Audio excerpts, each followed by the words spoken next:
നമസ്കാരം.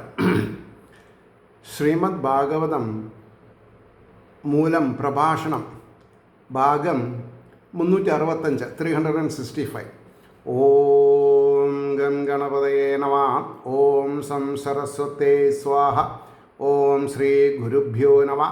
ഓം ശ്രീ രംഗനാഥ ശർമ്മണേ നമഃ. നാരായണ നാരായണ നാരായണ നാരായണ നാരായണ നാരായണ നാരായണ നാരായണ നാരായണ നാരായണ നാരായണ. ഓം ശ്രീകൃഷ്ണാർപ്പണമസ്തു. ഓം ശ്രീകൃഷ്ണായ പരബ്രഹ്മണേ നമഃ. ഓം ശ്രീകൃഷ്ണായ പരമാത്മനേ നമഃ. ഹരേ രാമ രാമ രാമ ഹരേ ഹരേ ഹരേ കൃഷ്ണ കൃഷ്ണ കൃഷ്ണ ഹരേ ഹരേ. ഓം ശ്രീ രുക്മിണീ സത്യഭാമാ സമേത ശ്രീ ഗോപാലകൃഷ്ണസ്വാമിനേ നമഃ. ശ്രീമദ് ഭാഗവതം ചതുർത്ഥസ്കന്ധം 9-ാം അധ്യായത്തിലെ 27-ാമത്തെ ശ്ലോകം അവസാനിപ്പിച്ചു. അതായത് അതിൻ്റെ ഭാവാർത്ഥം ഇപ്പോഴും ധ്രുവന് പൂർണ്ണ സന്തോഷമുണ്ടായില്ല എന്ന് സാരം എന്ന് പറഞ്ഞിട്ടാണ് അവസാനിപ്പിച്ചത്. അതായത് മോക്ഷമല്ല കിട്ടിയത് എന്നൊരു വേണമെങ്കിൽ ലാഭത്തിൽ ഛേദം എന്ന് പറയാം, സാരമില്ല. അപ്പോൾ ഇനി നമ്മൾക്ക് 28-ാമത്തെ ശ്ലോകമാണ് പറയുന്നത്. വിദുര ഉവാച.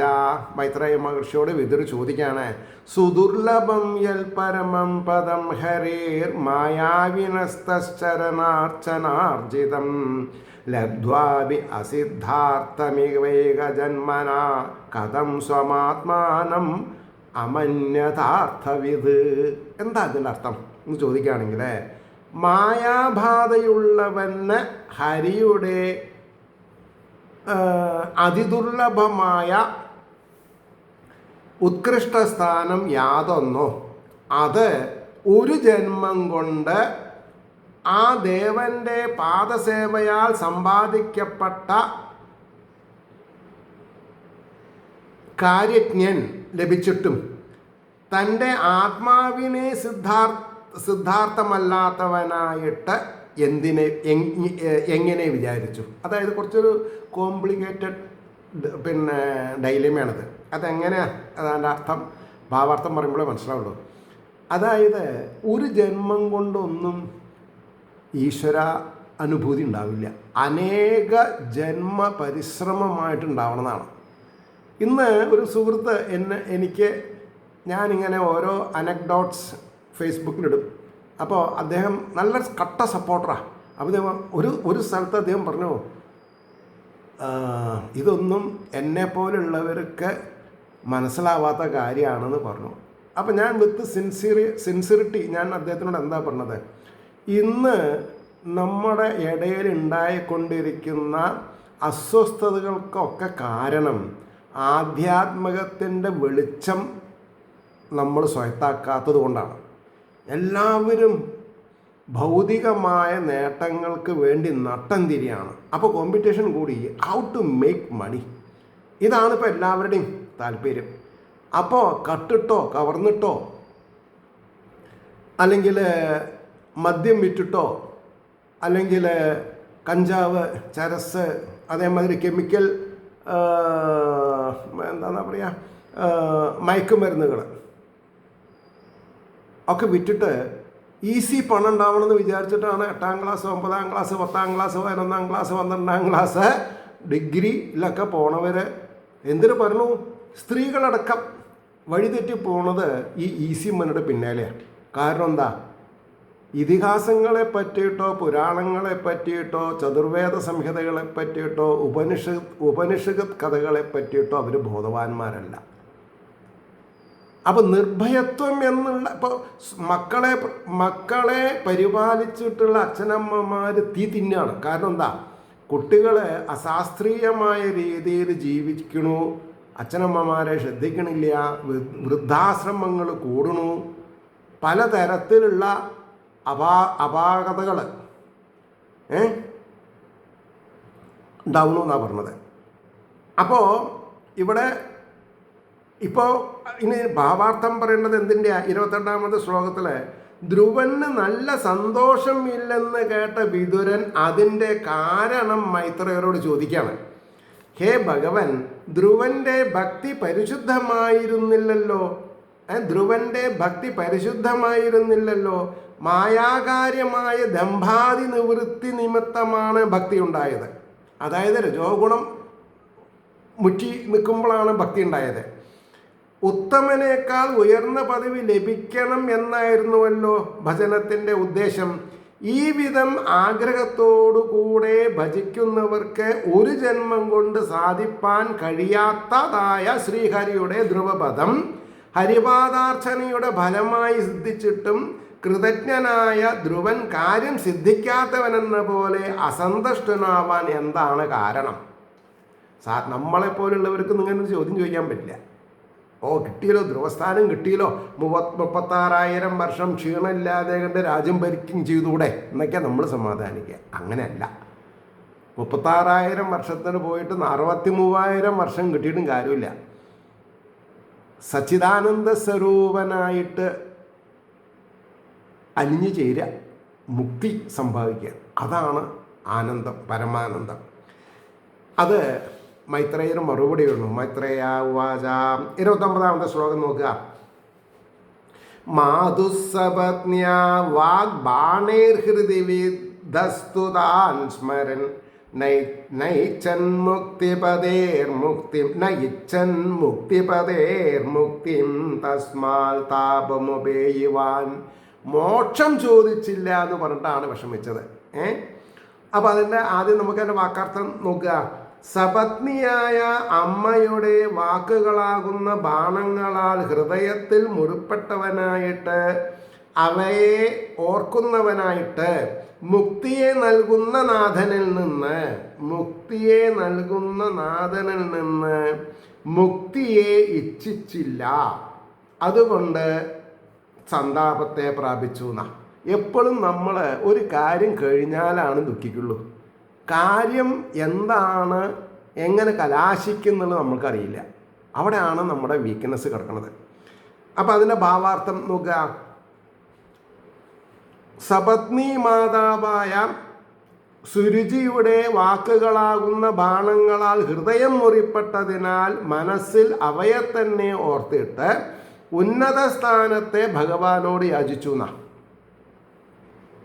കൈവല്യത്തെ പ്രദാനം ചെയ്യുന്ന ദേവനോട് സായുജ്യമുക്തിയെ പ്രാർത്ഥിച്ചില്ല.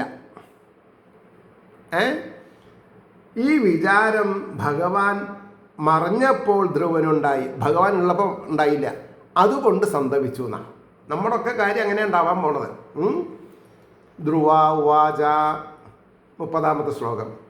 സമാധിനാനൈക ഭവേന യത്പദം വിദുസനന്ദാദയ ഊർധരേതസ മാസൈരഹം ഷഡ്ഭിരമുഷ്യപാദയോ ഛായാമുപേത്യാപഗത പൃഥഗ്മതി. അനേക ജന്മത്തിൽ അഭ്യസിച്ച സമാധി കൊണ്ട് ഇന്ദ്രിയങ്ങളെ നിരോധിച്ചവരായ സനന്ദൻ മുതലായവർ യാതൊരുവൻ്റെ ചരണത്തെ അറിഞ്ഞുവോ? ഞാൻ 6 മാസങ്ങൾ കൊണ്ട് ഇവൻ്റെ പാദങ്ങളുടെ നിഴലിനെ പ്രാപിച്ചിട്ട് ഭേദബുദ്ധിയുള്ളവനായിട്ട് അതിൽ നിന്നും മടങ്ങിയെന്ന. അതായത് സനകാദികളെ പോലെ ഊർധരേതസ്സാവാൻ എനിക്ക് പറ്റിയില്ല എന്നാ പറഞ്ഞത്. അപ്പോൾ അതിൻ്റെ ഭാവാർത്ഥം, ധ്രുവന്റെ ദുഃഖകാരണം പറഞ്ഞ മൈത്രേയർ ദുഃഖസ്വരൂപത്തെ വിവരിക്കുന്നു. ധ്രുവൻ ഇങ്ങനെ വിചാരിച്ചു. അനേക ജന്മങ്ങളിൽ അഭ്യസിച്ചതിനാലുണ്ടായ വാസനയുടെ ഫലമായി സിദ്ധിച്ച സമാധിയോഗത്താൽ ഇന്ദ്രിയങ്ങളെ വിഷയങ്ങളിൽ പ്രവേശിപ്പിക്കാതെ അടക്കിയിരുന്നിട്ടാണ് ഭഗവാന്റെ പാദപത്മങ്ങളെ സ്വരൂപത്തെ സനന്ദാദികളെ അറിഞ്ഞത്. അവർക്ക് അറിവാൻ മാത്രമേ സാധിച്ചിട്ടുള്ളൂ. എന്നെ പോലെ പ്രത്യക്ഷ ദർശനം ലഭിച്ചിട്ടില്ല എന്നാണ്.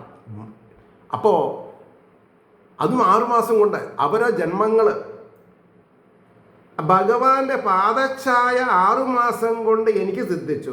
എന്നിട്ടും അതിൽ തന്നെ സ്ഥിരമായിരിക്കാതെ ഭേദഭാവന നിമിത്തം ഞാൻ സംസാരത്തിലേക്ക് തന്നെ മടങ്ങുകയല്ലേ ചെയ്തത് എന്ന ഒരു വിരോധാഭാസത്തെയാണ് ധ്രുവൻ സ്മരിച്ചത്. അടുത്ത ശ്ലോകം 31. അഹോ ബദമമ മാം അനാത്മ്യം മാം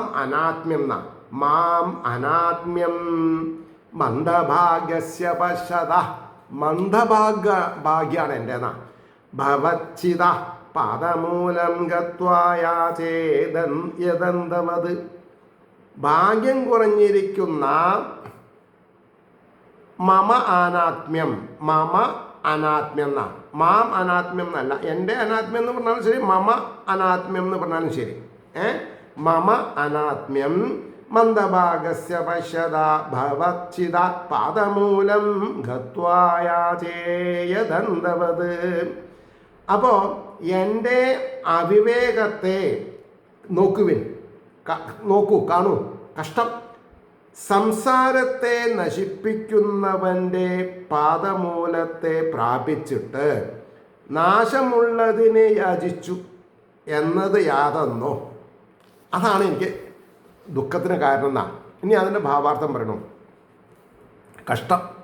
ഭാഗ്യം കുറഞ്ഞവർക്ക് സമയത്തിൽ വേണ്ടത് തോന്നുകയില്ല. ജന്മാന്തര വാസന തന്നെ അതിന് സഹായിക്കണം.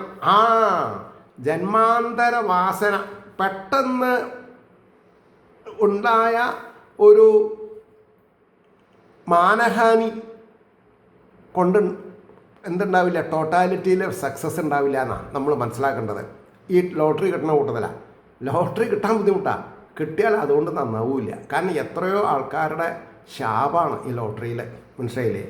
അപ്പോൾ എൻ്റെ വിവേകമില്ലായ്മയുടെ ഫലത്തെ നോക്കുവെന്ന സംസാര ദുഃഖങ്ങളെ നശിപ്പിച്ച് പരമാനന്ദത്തെ നൽകുന്ന ഈശ്വരൻ്റെ പാദമൂലത്തെ ഞാൻ പ്രാപിച്ചിട്ടും ബഹുകാലം കഴിഞ്ഞാൽ നാശമുള്ളതായ സ്ഥാനത്തെ യാചിച്ചുവല്ലോ.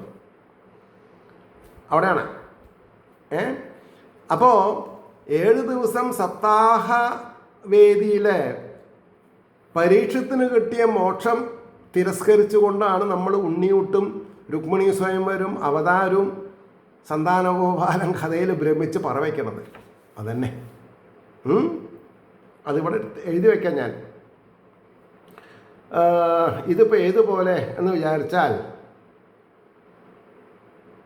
പരീക്ഷത്തിന് മുക്തി കിട്ടി, നാം അത് ആഗ്രഹിച്ചില്ല. ഇതാണ് നമ്മുടെ അവസ്ഥ. ഇനി അടുത്ത ശ്ലോകം നോക്കൂ, 32. മതിർ വിദൂഷിതാ ദേവി പദ്ഭിരസഹിഷ്ണുഭി യോ നാരദവചസ്തസ്ഥ്യം ന അഗ്രാഹിഷമസത്തമാം. പതിക്കുന്നവരും, പതിക്കുക എന്ന് പറയാം വീഴുന്നവരും, സഹിക്കാത്തവരുമായ ദേവന്മാരാൽ ബുദ്ധി ദുഷിപ്പിക്കപ്പെട്ടു എന്നാണ്. ഇത് മനസ്സിലാവണമെങ്കിൽ കുറച്ച് ബുദ്ധിമുട്ടുണ്ട്. ദേവന്മാർ ബുദ്ധിനെ ദുഷിപ്പിക്കപ്പെട്ടു എന്ന് പറഞ്ഞാൽ ദേവന്മാരും ഈശ്വരനും വ്യത്യാസമുണ്ട്. അപ്പോൾ 36,000 വർഷം രാജാവായിട്ടിരുന്നാൽ പല അശ്വമേധയാഗങ്ങളും ചെയ്യും. അപ്പോൾ ദേവന്മാർക്ക് ഞാൻ കിട്ടും. അപ്പോൾ ദേവന്മാരാണ് എൻ്റെ വഴിമുടക്കിയതെന്നാണ് ധ്രുവൻ പറഞ്ഞത്. സത്യമാണ്. നിരാഹാരം ഇരിക്കണം, ഉറക്കം ഒഴിക്കണം എന്ന് വരുമ്പോൾ അപ്പം ആലസ്യം ഒന്ന് ഭവിക്കും. അപ്പോൾ യാദേവി സർവഭൂതേഷു നിദ്രാരൂപേണ സംസ്ഥിത. ആവശ്യമുള്ളപ്പോൾ നിദ്ര ഒഴിഞ്ഞു നിൽക്കില്ല, നമ്മളെ കയറി മെയ്യും. അപ്പോൾ നമ്മൾ ആലസ്യത്തിന് വഴിപെട്ടിട്ട് ഉറങ്ങും. അപ്പം എന്താണെന്ന് പറയുക, ശിവരാത്രിയുടെ ഗുണം നമുക്ക് കിട്ടില്ല. ഇങ്ങനെയാണ്. അപ്പോൾ വേദാന്തത്തിൽ കുറച്ച് കടന്ന വാക്പ്രയോഗമുണ്ട്. ദേവന്മാർ പൊതുവേ മനുഷ്യന്മാരുടെ കഫം തീനികളാണെന്ന് പറയും. അതെല്ലാവർക്കും ഇഷ്ടാവില്ല ആ വാക്പ്രയോഗം, പക്ഷെ നിവർത്തില്ല, അങ്ങനെയാണത് സത്യം. അതുകൊണ്ടാണ് ജഗദീശ്വര പെരുമാളേനെ, പരബ്രഹ്മത്തിനെ നമ്മൾ എന്ത് ചെയ്യണം? പ്രീതിപ്പെടുത്തണം. അപ്പോൾ ഇവിടെ എന്താ പറഞ്ഞത്? യാതൊരു ഞാൻ അത്യന്തം അസത്തായിട്ട് നാരദവാക്കിൻ്റെ പരമാർത്ഥത്തെ ഗ്രഹിച്ചില്ല. മോക്ഷം കിട്ടിയില്ല എന്നാണ്. അത്യന്തം അസത്തായിട്ട് നാരദ വാക്കിൻ്റെ പരമാർത്ഥത്തെ ആഗ്രഹിച്ചില്ല. ഇനി അതാ പറഞ്ഞത്, ബുദ്ധ്യാദി ദേവതകളായി അതാതിൽ വസിക്കുന്ന ദേവന്മാർ മുമ്പ് തന്നെ എൻ്റെ ബുദ്ധിയെ ദുഷിപ്പിച്ചു. ഞാൻ സംസാര വിരക്തനായി ഭവിച്ചാൽ പിന്നെ അവരെ ആദരിക്കില്ലെന്ന് അറിഞ്ഞിരിക്കുന്ന മൈ ഗോഡ്, സംസാര വിരക്തനായി ഭവിച്ചാൽ പിന്നെ അവരെ ആദരിക്കയില്ലെന്ന് അറിഞ്ഞിരുന്ന അവർ എൻ്റെ ഉത്കർഷത്തെ സഹായിക്കുന്നവരായിരുന്നില്ല. അവരുടെ സ്ഥാനങ്ങളിൽ നിന്ന് കാലാന്തരത്താൽ പതനം അവർക്കുണ്ടാവും. അതുപോലെ ഞാനും പതിക്കുന്നവനായി ഭവിക്കണം എന്നത് തന്നെയായിരുന്നു അവരുടെ വിചാരം. അതുകൊണ്ട് ശ്രീ നാരദമുനി ആദ്യം എന്നോട് ഉപദേശിച്ചതിൻ്റെ രഹസ്യാർത്ഥം എനിക്ക് ധരിപ്പാൻ സാധിക്കാതെ കണ്ടുവന്നു എന്ന് പറയുന്നു. എന്താ ഒരു realisation, to the point, at. 33-ാമത്തെ ശ്ലോകം. ദേവീം മായാമുപാശ്രിത്യ പ്രസുപ്തൈവ ഭിന്നദൃക് തപ്യേദിതീയേ അവിസതി ഭ്രാതൃഭ്രാതൃവിഹൃദ്രുജ. സഹോദരന്മാർ തമ്മിൽ അടിക്കേണ്ട കാര്യം ഉണ്ടായതെന്ന് അർത്ഥം. അപ്പോൾ ദേവന്മാരാൽ ചെയ്യപ്പെട്ട മായയെ ആശ്രയിച്ചിട്ട് ഉറങ്ങിയവനെന്ന പോലെ, ഉറങ്ങിയിട്ടുണ്ടോ? ഇല്ല.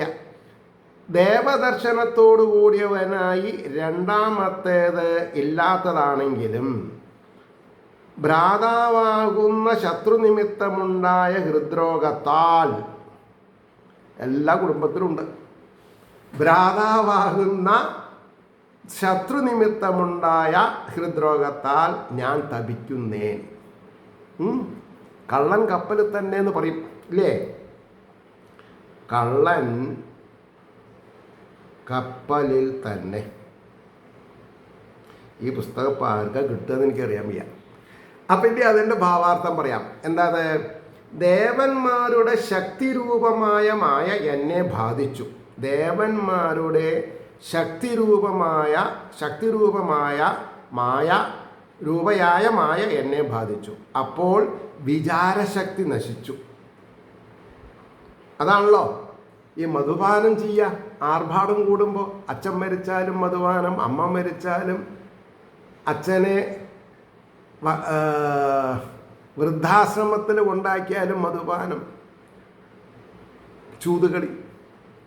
അപ്പോൾ ശ്രീ ഭഗവാൻ ഏകനല്ലാതെ രണ്ടാമതൊന്നില്ലാതിരിക്കുന്ന വാസ്തവത്തെ അറിയാൻ ഞാൻ ശക്തനായില്ല എന്നാണ്. ഉറങ്ങിക്കിടക്കുന്നവൻ സ്വപ്നത്തിൽ കാണുന്ന വസ്തുക്കൾ അവനിൽ നിന്ന് ഭിന്നങ്ങളാണെന്ന് തെറ്റായി ധരിക്കുന്നത് പോലെ ലോകത്തിൽ കാണപ്പെടുന്നവയെല്ലാം ഭിന്ന വസ്തുക്കളെന്ന് ഞാനും ധരിച്ചു. എൻ്റെ ജ്യേഷ്ഠഭ്രാതാവായ ഉത്തമൻ വേറെ, ഞാൻ വേറെ, അവർ എൻ്റെ ശത്രു എന്ന ഭാവം എൻ്റെ മനസ്സിൽ ഉദിച്ചു. എൻ്റെ ഏട്ടൻ കയറിയിരിക്കുകയാണെങ്കിൽ ഇരുന്നോട്ടെ എന്നല്ലല്ലോ വിചാരിച്ചത്. ആലോചിച്ച് നോക്കൂ. ഇവിടെ എനിക്ക് പലതും പറയാനുണ്ട്, പക്ഷെ ഞാൻ പറയില്ല. അങ്ങനെയാണ്.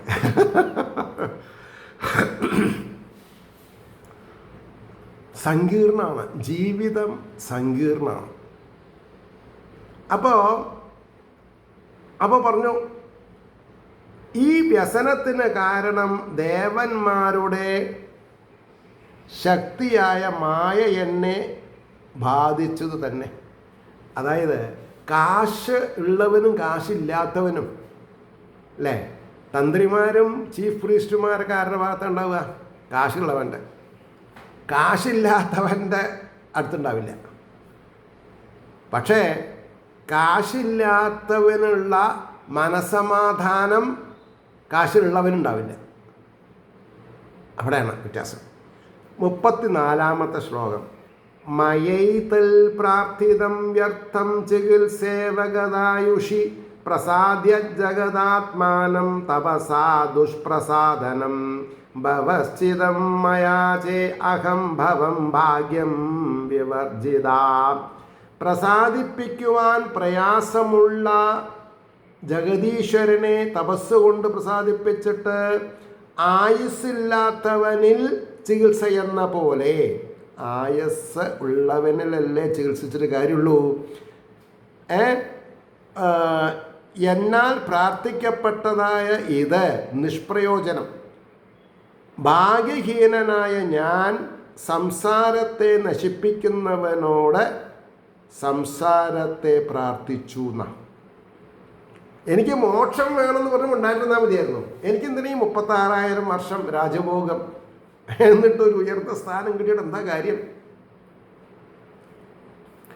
അതിൻ്റെ ഭാവാർത്ഥം നോക്കുക. പ്രസാദിപ്പിക്കുവാൻ ഏറ്റവും പ്രയാസമുള്ള സർവേശ്വരനെ കഠിനമായ തപസ്സുകൊണ്ട് സന്തോഷിപ്പിച്ച ശേഷം രാജൈശ്വര്യപ്രാപ്തി രൂപമായ എൻ്റെ പ്രാർത്ഥന ആയുസ്സില്ലാത്തവനിൽ ചികിത്സ എന്ന പോലെ വ്യർത്ഥമായി. അതുകൊണ്ട് ലോട്ടറി കിട്ടണമെന്ന സമ്പത്തുണ്ടാവണമെന്നല്ല പ്രാർത്ഥിക്കേണ്ടത്. സായുജ്യ സാലോക്യ സാരൂപ്യ സാമീപ്യാദികൾ, സാമീപ്യം വേണം, സായുജ്യം വേണം അല്ലേ? അപ്പോൾ എന്തുകൊണ്ടെന്നാൽ സർവക്ലേശങ്ങളുടെയും മൂലകാരണമായിരിക്കുന്ന ജന്മജരാമരണാദി സംസാരത്തെ തന്നെ നിശേഷം നശിപ്പിച്ച് പരമാനന്ദപ്രാപ്തി രൂപമായ കൈവല്യത്തെ നൽകുന്നതിന് സമർത്ഥനായ ആ ഭഗവാനോട് പിന്നെയും സംസാര കാരണമായിരിക്കുന്ന ഐശ്വര്യത്തെ അല്ലേ ഞാൻ പ്രാർത്ഥിച്ചത്? അപ്പം ഐശ്വര്യം രണ്ടുണ്ട്. ആധ്യാത്മിക ഐശ്വര്യം, ഭൗതിക ഐശ്വര്യം. ഭൗതിക ഐശ്വര്യം ചോദിക്കരുത്. ഭാഗ്യമില്ലാത്തവൻ ഞാൻ എന്നുള്ളതിന് ഇതിന്മീതെ തെളിവ് എന്തിരിക്കുന്നു എന്നാണ് ധ്രുവൻ്റെ അവസ്ഥ. ഇനി ഒരു പാരഗ്രാഫ് കൂടി ഉണ്ട് അതിൽ. രാജൈശ്വര്യാദികൾ ചിത്തവിക്ഷേപത്തെ ജനിപ്പിക്കുന്ന വകയാകയാൽ വീണ്ടും ജനന മരണം തന്നെ എൻ്റെ ഗതി. മോക്ഷത്തിന് ഉപകരിക്കുന്ന ഭഗവത് ദാസ്യത്തെ പ്രാർത്ഥിക്കാത്തത് പൂർവപുണ്യമില്ലാത്തത് കൊണ്ട് തന്നെ എന്ന് സാരം. 35. സ്വരാജ്യം യശ്ചതോ മൗഢ്യാന്മാനോ മേ ഭിക്ഷിതോ ബദാ ഈശ്വരാൽ ക്ഷീണപുണ്യേന ഫലീകാരനിവാധനാം. മോക്ഷത്തെ ദാനം ചെയ്യുന്ന ഈശ്വരനിൽ നിന്ന് മൗഢ്യം നിമിത്തം, അറിവില്ലായ്മ നിമിത്തം എന്നാൽ അഭിമാനം യാചിക്കപ്പെട്ടു. അഭിമാനം. ക്ഷീണപുണ്യം നിമിത്തം, പുണ്യം ക്ഷീണിക്ക കാരണം ദരിദ്രൻ പ്രഭുവിൽ നിന്ന് നിസ്സാര ധാന്യഗണങ്ങളെ എന്ന പോലെ മോക്ഷം തരാൻ കഴിവുള്ളവൻ്റെ അടുത്തുനിന്ന് ഞാൻ എനിക്ക് ഭൗതികത വേണമെന്ന് ചോദിക്കണേൽ എന്താ അർത്ഥമുള്ളത്? എനിക്കിത് എനിക്ക് ചിരി കൺട്രോൾ ചെയ്യാൻ പറ്റില്ല. കാരണം എന്താ? എൻ്റെ കാഴ്ചപ്പാട് കുട്ടിക്കാലത്ത് എന്താ, എൻ്റെ അഭിമന്യ പിതാവിനേക്കാൾ 8 വയസ്സ് മേലുള്ള പെങ്ങളുടെ ട്രസ്റ്റ് ആണ് അച്ഛൻ നോക്കി നടന്നിരുന്നത്. അച്ഛൻ എന്താ സമ്പാദിച്ചത്? സൽപ്പേര്. അതുകൊണ്ട് ഞങ്ങളൊക്കെ രക്ഷപ്പെട്ടു. ഈ ഇത്രയും വലിയ ട്രസ്റ്റ് ഉണ്ടായിരുന്ന അച്ഛൻ പെങ്ങളുടെ മകളും മകളിലുണ്ടായ സന്താനങ്ങളൊക്കെ ഒരു തരത്തിൽ അല്ലെങ്കിൽ വേറൊരു തരത്തിൽ ആശ്രയങ്ങളായിട്ട് പോയി. അപ്പം ഞങ്ങൾ ഒന്നും ആഗ്രഹിച്ചിട്ടില്ല. അതുകൊണ്ട് ഞങ്ങൾ രക്ഷപ്പെട്ടു. പ്രത്യേകിച്ച് ഞാൻ ഒരിക്കലും സമ്പത്ത് ആഗ്രഹിച്ചിട്ടില്ല. സമ്പത്ത് ആഗ്രഹിച്ചിട്ടുണ്ടെങ്കിൽ ഞാൻ പട്ടാമ്പി ക്ഷേത്രം 73 ഹിന്ദു റിലീജിയസ് എൻഡോമെൻറ്റ് ബോർഡിന് സറണ്ടർ ചെയ്യില്ലായിരുന്നു. അവിടെ തൂങ്ങി നിൽക്കും ഞാൻ. പക്ഷേ അതിൻ്റെ വിപത്ത് ഭയങ്കരമാണ്.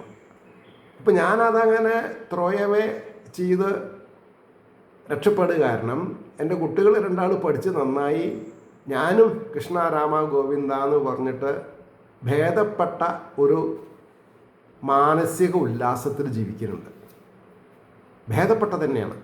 കാശ് സബ്സ്റ്റിറ്റ്യൂട്ട് ചെയ്യാൻ പറ്റില്ല. പണം കൊണ്ട് സമ്പാദിക്കാൻ പറ്റാത്ത ഒരവസ്ഥയിൽ ഞാൻ സുഖമായിട്ട് ജീവിക്കുന്നു. മനസ്സിലായില്ലേ? അപ്പോൾ ഇതിൻ്റെ ഭാവാർത്ഥം, സ്വരൂപാനന്ദത്തിൽ വിശ്രാന്തിയെ പ്രാപിക്കുന്നതായ സ്വരൂപാനന്ദം പരമപദവിയെ സ്വഭക്തന് നൽകുന്ന പ്രഭു പ്രത്യക്ഷനായിട്ട്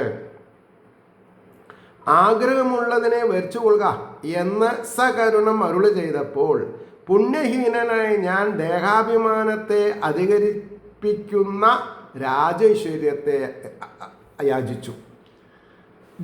വിലമതിപ്പാൻ കഴിയാത്ത രത്നാദിധനങ്ങളെ കൊടുപ്പാൻ ശക്തനായ മഹാധനികൻ പ്രീതനായതുകൊണ്ട് ആവശ്യമുള്ള ധനം ചോദിച്ചാൽ തരാം എന്ന് പറഞ്ഞപ്പോൾ നിസ്സാരങ്ങളായ ധാന്യകണകങ്ങളെ യാചിച്ച ദരിദ്രനും ഞാനും ഒരുപോലെയായി എന്നാണ്.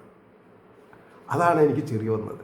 പ്രൊണൗൺസിയയിലെ മൈത്രേയ വാച 36 നവൈ മുകുന്ദസ്യ പദാരവിന്ദയോ രജോജുഷസ്താദഭവാദൃശാ ജനാഃ വാഞ്ചന്തി തദ്ദാസ്യമൃതേ അർത്ഥമാത്മനോ യദൃശ്ചയാ ലബ്ധമനസ്സമൃദ്ധയാം.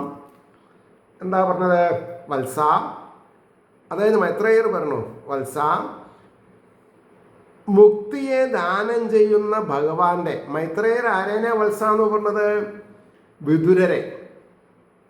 മുക്തിയെ ദാനം ചെയ്യുന്ന ഭഗവാന്റെ പാദകമലങ്ങളിൽ സേവയെ ആഗ്രഹിക്കുന്ന അങ്ങയെ പോലെയുള്ള ജനങ്ങൾ പ്രാരബ്ധത്താൽ സ്വീകരിച്ച മനസ്സമൃദ്ധിയോടെ സ്വീകരിച്ച മനസ്സമൃദ്ധിയോട് കൂടിയവരായിട്ട് ആ ഭഗവാന്റെ ദാസ്യം ഒഴിച്ചു ആത്മാവിൽ നിന്ന് അന്യമായ സാധനത്തെ ആഗ്രഹിക്കുന്നില്ല നിശ്ചയം. അതാണ് എൻ്റെ ഗുരുനാഥൻ ചെറുശ്ശേരിലെ കരുണാകരൻ പിള്ള ഭാഗവത ഭക്തദാസൻ എന്നൊരു പേരിട്ടതിൽ ഞാൻ രക്ഷപ്പെട്ടു. എനിക്ക് അതിനോട് ഇണങ്ങിച്ചേരാൻ സാധിച്ചു. അല്ലെങ്കിൽ ബ്രഹ്മശ്രീ പട്ടൊക്കെ കിട്ടിയിട്ടുണ്ടെങ്കിൽ അത് വലിയ ബുദ്ധിമുട്ടുള്ള കാര്യമാണ്. അണ്ടനും കുണ്ടനും ബ്രഹ്മശ്രീ വെച്ചിട്ട് കളിക്കുന്ന കളി കാണുമ്പോൾ നമുക്ക് പുച്ഛം തോന്നുന്നു. കാരണം എന്താ? ഭഗവത് ദാസ്യത്തിലാണ് സംതൃപ്തി ഉണ്ടാവുക. മറ്റത് പോരാ തോന്നും, കിട്ടിയത് പോരാന്ന് തോന്നും. പണമശൈലി. അപ്പോൾ മൈത്രേയര് വിതുരോട് പറഞ്ഞു, ഹേ വത്സ വിതുര, പരമാർത്ഥ ഭക്തിയുള്ളവരുടെ സ്വഭാവമാണിത്. പരമാർത്ഥ ഭക്തിയുള്ളവരുടെ സ്വഭാവമാണിത്. മുക്തിയെ നൽകുന്ന ഭഗവാന്റെ പാദാരവിന്ദങ്ങളെ സർവാത്മന സേവിക്കണമെന്ന് മാത്രം ആഗ്രഹിക്കുന്ന അങ്ങയെ പോലുള്ള ജനങ്ങൾ, വിദുരരെ പോലെ എതിർച്ചാലാപത്താൽ സന്തുഷ്ടന്മാരായിരിക്കുന്നത് കൊണ്ട് ഭഗവത് ദാസ്യത്തെ ഒഴിച്ച് ഭഗവത് ദാസ്യത്തെ ഒഴിച്ച് അന്യമായ ധനാദി പ്രാകൃത വസ്തുക്കളെ ആഗ്രഹിക്കുന്നവരായിരിക്കില്ല. അതുകൊണ്ടാണ് ദുര്യോധനൻ്റെ മന്ത്രിസ്ഥാനം, അല്ലെങ്കിൽ തൻ്റെ ജ്യേഷ്ഠനായിട്ടുള്ള ധൃതരാഷ്ട്ര മഹാരാജാവിൻ്റെ മന്ത്രിസ്ഥാനം തൻ്റെ തലപ്പാവും അംശവടിയും വെച്ച് ഇറങ്ങിപ്പോരുക ചെയ്തത്. വിദുരരെ. അതാണ് മൈത്രേയർ പറഞ്ഞത്, മോനെ നീ ഭാഗ്യവാനാണടാ എന്നാ പറഞ്ഞത്. അതന്നെയാണ് ഞാനും എന്നെ പറ്റിയിട്ട് പറഞ്ഞത്. എനിക്ക് ജന്മം തന്ന പിതാവ് എനിക്കൊരു 21.5 വയസ്സുള്ളപ്പോൾ കാലഹരണപ്പെട്ടു. പക്ഷേ എൻ്റെ പ്രൈം ഏജിൽ ഒരു 45-47 വയസ്സിൽ ഇങ്ങനെ ഇരിക്കുമ്പോഴാണ് 83 വയസ്സുകാരനായിട്ടുള്ള കരുണാകരൻ പിള്ളയുടെ ആവിർഭാവം. അപ്പോഴാണ് അദ്ദേഹം പറഞ്ഞത്, ചെറുക്ക നീയെ പ്രൊഫഷണൽ ആവരുത്, അമേച്വറായിട്ടിരിക്കെ, കേരള ഭാഷോ ഗാനോപാസന, നിനക്കൊരു സ്റ്റേജിൻ്റെ പേര്, ഞാൻ നിനക്കൊരു പെറ്റ്നെയും തരാം. എന്താ അത്? ഭാഗവത ഭക്തദാസൻ. ഒരിക്കലും എൻ്റെ മോൻ ബ്രഹ്മശ്രീ എന്ന് വെക്കരുത്. അപ്പം എനിക്കത് മനസ്സിലായില്ല സത്യം പറഞ്ഞാൽ. ഇനി അങ്ങനെ തന്നെ പറയാം. പിന്നെയാണ് ഞാൻ കുറേ വായിച്ച് ഈ മൈത്രേയർ ഹേ വത്സ വിതുര നീ ഭാഗ്യവാനാണ് എന്ന് പറയുമ്പോൾ, ഈ വിതുരാരാ? ദാസീപുത്രനാണ്. വ്യാസർക്ക് ദാസീപുത്രനാണ്, ഞാനും ദാസീപുത്രനാണ്. എന്ന് പറഞ്ഞാൽ എൻ്റെ അച്ഛൻ അയ്യരാണ്, എൻ്റെ അമ്മ നായരാണ്. ആ പദവിയിൽ ഇരുന്നിട്ടും വിതുരരെ പോലെ ധാർമ്മികമായ കാര്യങ്ങളിൽ കൂടെ സഞ്ചരിക്കാനുള്ള പ്രചോദനം ഗുരുനാഥൻ കാരണം ഹാറ്റ്സ് ഓഫ് ടു ഹിം. എന്താണ് അതിൻ്റെ മാസ്മരികത എന്ന് പറഞ്ഞാൽ പറ്റില്ല, പറഞ്ഞ് ഫലിപ്പിക്കാൻ പറ്റില്ല. അതുകൊണ്ടാണ് ഭഗവദ്ദാസ്യത്തെ ഒഴിച്ച് അന്യമായ ധനാദി പ്രാകൃത വസ്തുക്കളെ ആഗ്രഹിക്കുന്നവരായിരിക്കില്ല എന്ന് പറഞ്ഞ് അവസാനിപ്പിച്ചു. അങ്ങനെയിരിക്കുന്ന ശ്രീഹരിയുടെ ഭക്തി യഥോചിതം നമ്മളിൽ ഉണ്ടാവണമെങ്കിൽ ഭൗതികതയെ അറ്റ് സ്റ്റേക്ക് ചെയ്യാൻ സാധിച്ചാൽ മാത്രമേ ഡിവൈൻ ആക്ടിവിറ്റീസിൽ തൽപരന്മാരാവാൻ പറ്റുള്ളൂ. അപ്പോൾ നമ്മൾക്ക് ധനസമ്പത്തല്ല വേണ്ടത്, വിദ്യാസമ്പത്താണ് വേണ്ടത്, അതും പരാവിദ്യാസമ്പത്ത്.